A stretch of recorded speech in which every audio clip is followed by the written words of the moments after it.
শুঁটকি মাছ আমরা অনেকেই খুব বেশি পছন্দ করে থাকি। আসসালামু আলাইকুম, কেমন আছেন সবাই? আজকে আমি কাচকি মাছের শুঁটকি রান্না করে দেখাবো।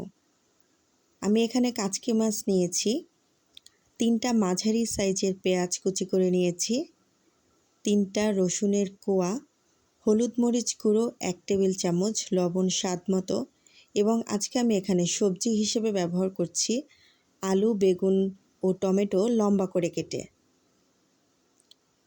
একটি কড়াইয়ে তেল দিয়ে প্রথমে রসুনের কোয়াগুলো, পেঁয়াজ কুচি এবং কাচকি মাছগুলো দিয়ে কিছুক্ষণ তেলে ভেজে নেব।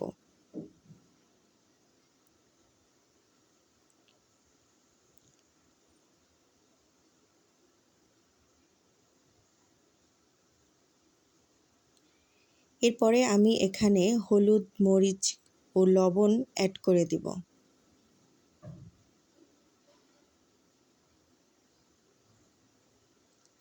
সামান্য পানি দিয়ে দিলাম।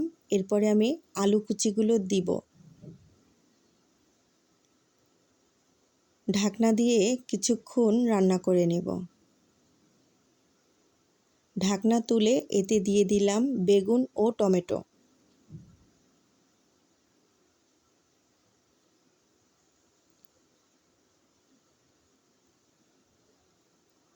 অল্প কিছুক্ষণ নাড়াচাড়া করার পর এতে আমরা সামান্য পরিমাণে পানি দিয়ে দিলাম।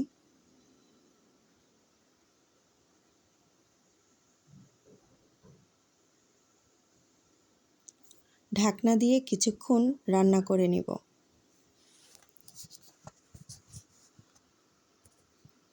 ঢাকনা তুলে পানি শুকিয়ে গেলে অল্প কিছুক্ষণ চুলার আঁচে জাল করে নেব। আমাদের কাচকি মাছের শুঁটকি ভুনা তৈরি হয়ে গেল।